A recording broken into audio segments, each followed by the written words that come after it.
Welcome into episode 166 of The Checklist, brought to you by Secure Mac. I'm Ken Ray. And I'm August Trometer. Today, warnings about things you may already have. A couple of them from our friends at the FBI. The warnings, that is, not the things. When is a smartwatch a dumb idea? Is a smart TV really that smart? And facing the dangers of FaceApp. Sit back, relax, and enjoy checklist number 166, brought to you by Secure Mac.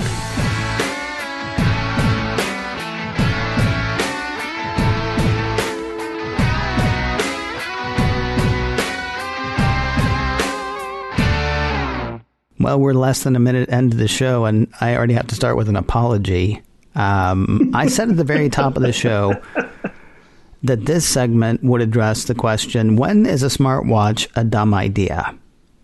I came across a story from ZDNet this week under the headline, Cheap Kids Smartwatch Exposes the Location of 5,000 plus Children. Now, my initial thought was that buying a smartwatch for kids is a dumb idea. I mean, if you've got an old Pebble or an old Apple Watch that you want to give them, that's one thing.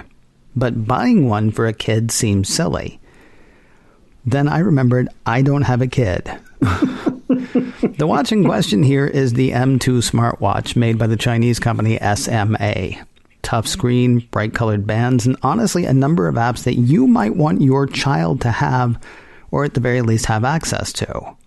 Things like a safe list of people a kid can call and the ability to block anyone not on that list from calling your kid, a voice chat client for family members, a GPS tracker so you can know where your kids are, an SOS button for obvious reasons, and a virtual fence system so parents can know if a kid wanders away from where they should be.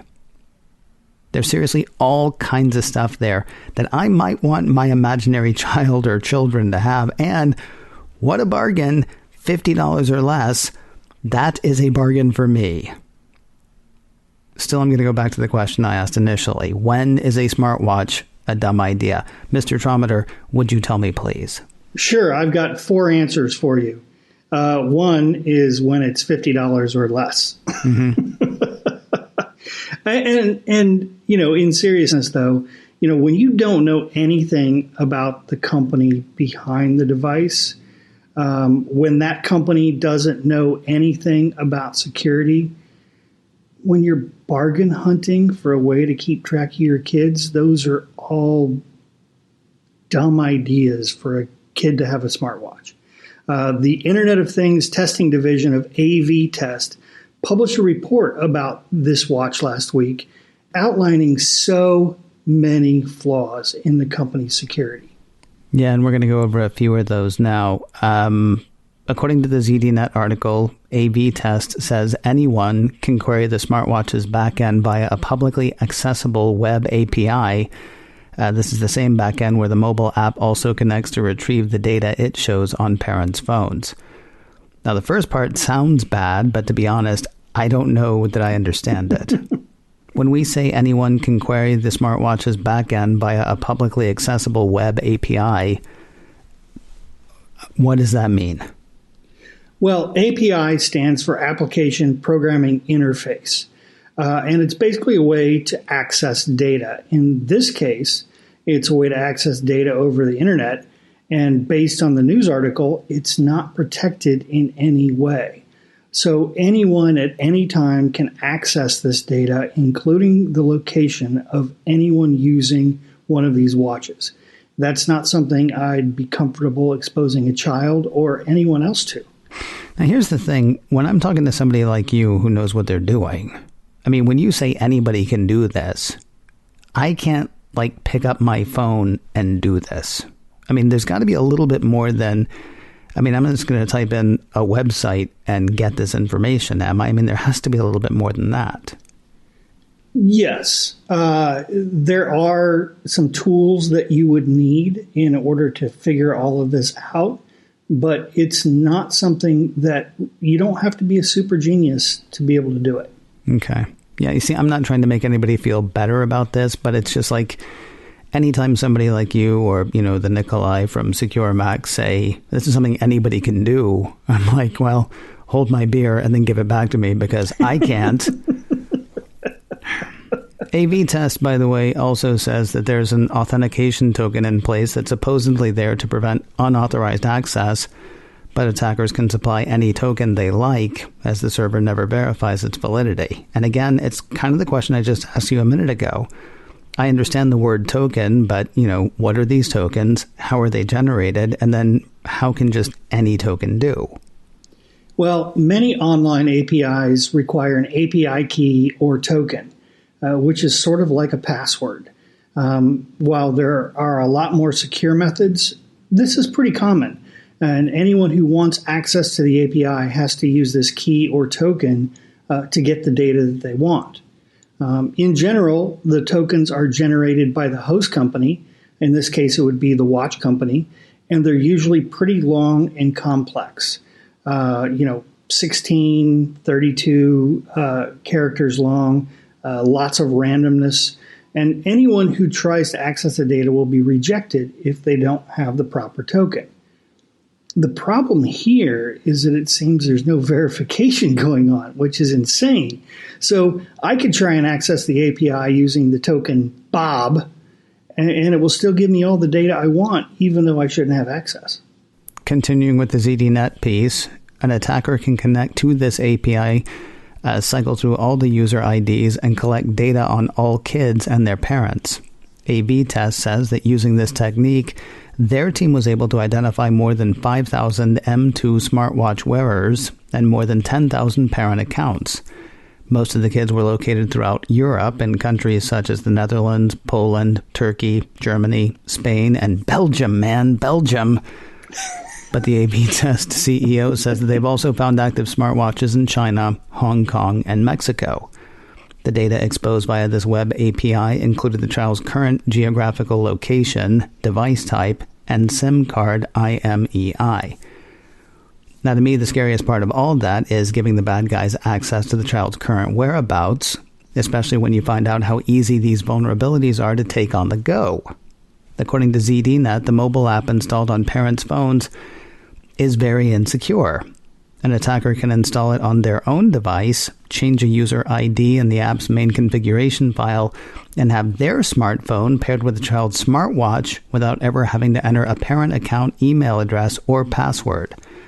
Once attackers have paired their smartphone to a child's smartwatch, they can use the app's features to track the kid via a map or even place calls and start voice chats with children.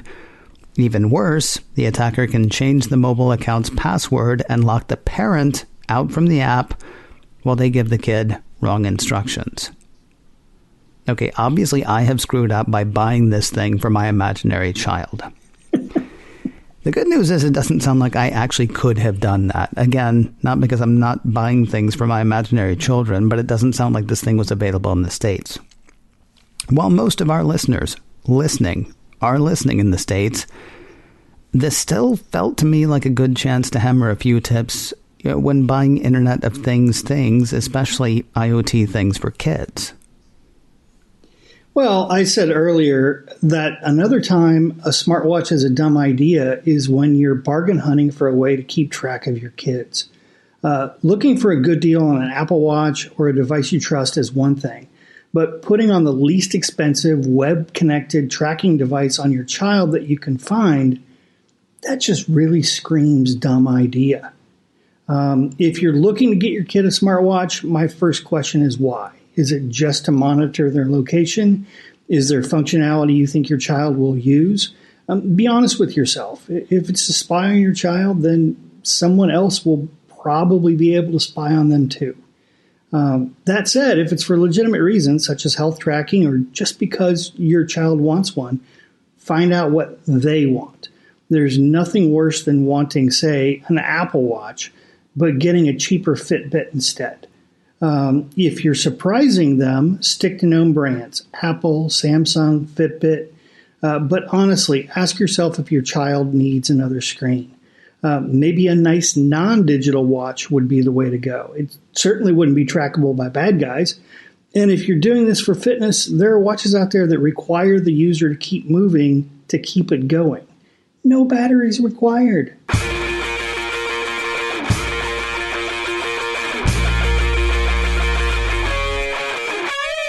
Our friends at the FBI are actually being kind of friendly this week and warning us about a potential enemy in the living room. The Oregon office of the FBI put out warnings last week about securing smart TVs. Not proper use of a stand or wall mounting securing, rather making sure the blessed thing isn't spying on you. The feature starts by explaining what a smart TV is, though I'd argue that pretty soon we'll just have to call them TVs since it's getting harder and harder to find a TV that isn't a smart TV. For clarity's sake, though, August, what is a smart TV? What's the definition? Well, here's what the FBI says. Smart TVs are called that because they connect to the internet.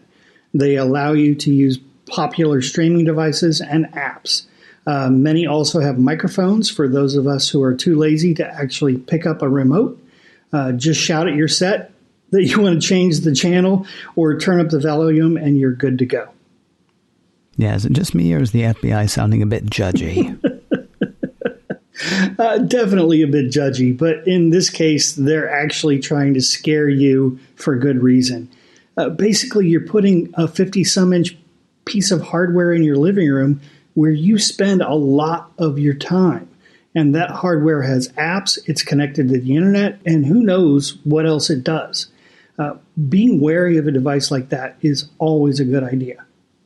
Now, the Bureau does go on to point out that a number of the newer TVs also have built-in cameras.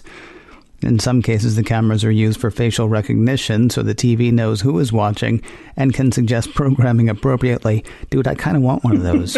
I mean, I'm serious, I kind of do, which I'm pretty sure is the opposite of what the FBI is trying to do here. I'm reminded of a question I asked you earlier this week, either last week or the week before. Why does the FBI hate fun? I don't think the FBI hates fun. I mean, don't drab suits, solid color ties, and dark glasses just scream life of the party? Yeah, good sunglasses and tucking into your wrist, walking around going, I'm Agent Alonzo Mosley. Seriously, though, it comes down to the fact that TV manufacturers or app developers may listen to you and watch you. In addition, the smart TV can be a great gateway for hackers to actually get into your home.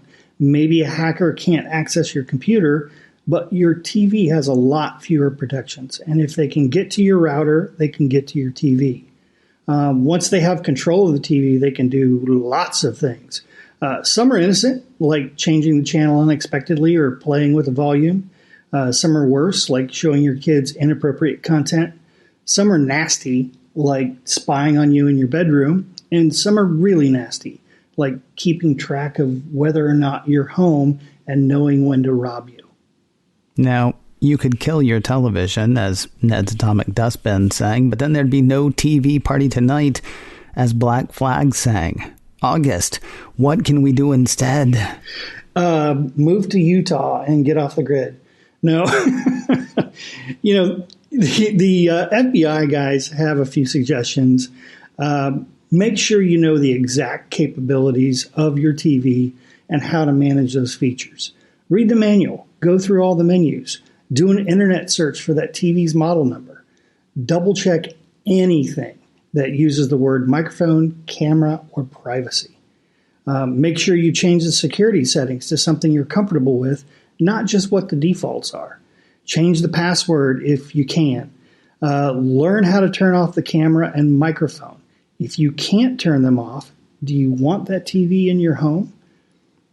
If you can't turn off the camera, a bit of black electrical tape over the lens will help protect you. A microphone, though, will still be a huge problem. Does the TV manufacturer offer security updates? And if so, how often? And if they do, you have to stay on top of those. And then finally, check the privacy policy for the TV or any streaming services you might use. What information do they collect? What do they do with it? And are you okay with all that? Now, of course, you can also keep the TV disconnected from the internet. I mean, just because smart TVs are about the only kind you can get doesn't mean you have to use the smart part. Here's the thing, though. They come with all these services that are really neat. Like if you've been to Best Buy lately, every TV box has Amazon Prime Video and Netflix and Hulu and all those things right on the outside, things that people actually might want to use a smart TV for. So for the services that you would be turning off, do you, Mr. Trometer, like streaming boxes? I mean, how do you feel about, the likes of a Roku box or an Amazon Fire or an Apple TV? Well, I use Apple TV mostly because I trust Apple more than other services. Could that trust be misplaced? Absolutely. But you have to start somewhere, and they haven't failed me yet. As to the other services, Amazon and Roku, they both have really good reputations, and I'd be okay with them, just a little more skeptical. When you start to get to the crazy name services, Hockey Puck TV or something, I would be very, very careful.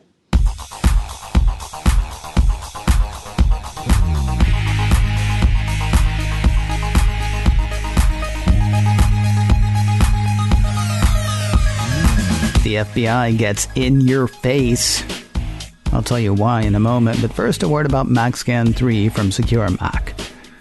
Sometimes we do dumb things. We lock our keys in the car, we lose something we need right this second. Sometimes we get tricked into downloading files or clicking links in emails or on websites that end up being detrimental. Did you pick up something bad? Tracking cookies or malware maybe? Find out and get rid of it with MacScan 3. MacScan 3 is a great defense against malicious software attacks aimed at your Mac. It's developed by Secure Mac, trusted names in computer security, and developers of exceptional security software for the Mac for over 20 years. MacScan 3 detects and removes Mac malware, catches keyloggers, removes tracking cookies, and provides full-range or targeted scanning, all without crowding up your hard drive or slowing down your machine. Keep your Mac clean with MacScan 3 from Secure Mac. Sign up for a free 30-day trial today at securemac.com/MacScan. That's MacScan 3 by Secure Mac. Your 30-day free trial is waiting at securemac.com/MacScan.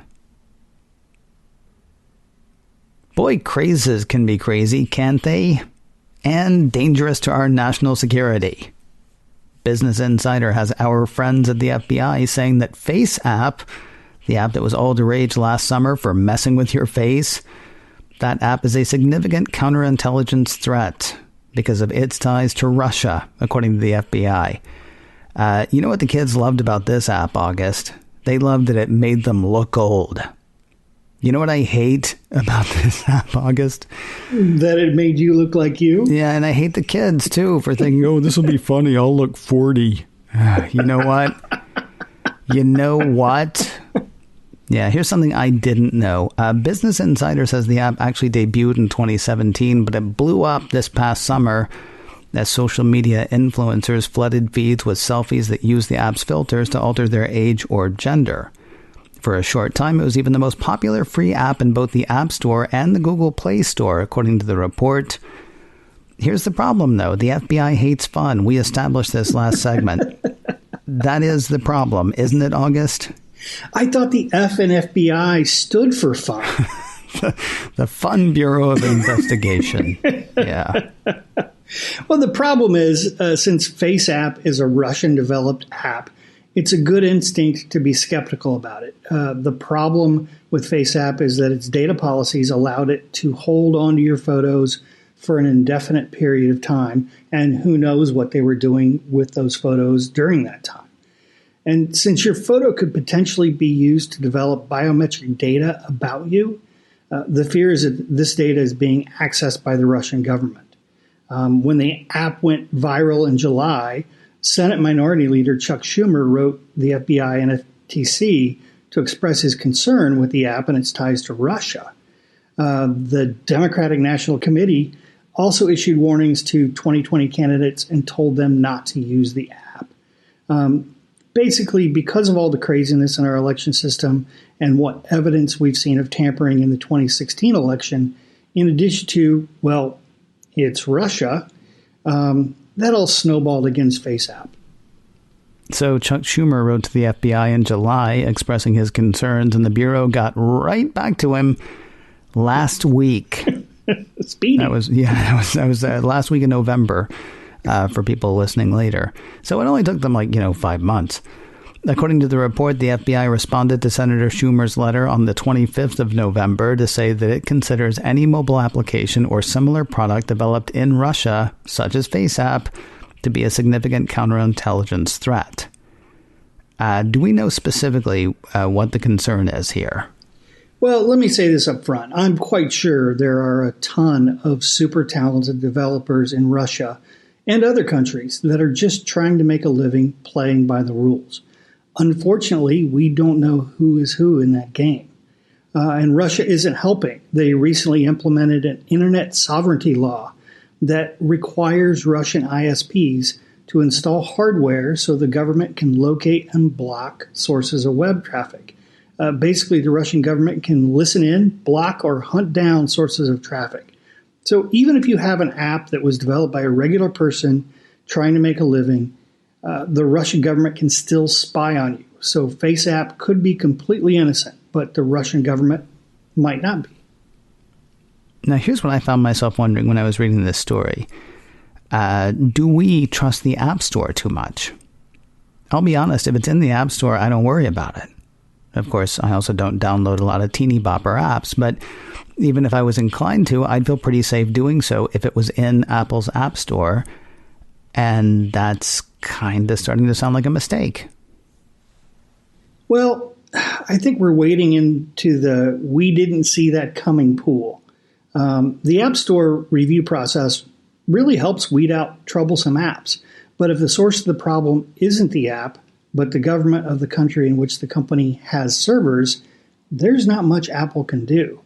And it gets worse, given Apple's stance on China and Russia lately. I don't think they'll be doing much to weed these apps out based on country of origin.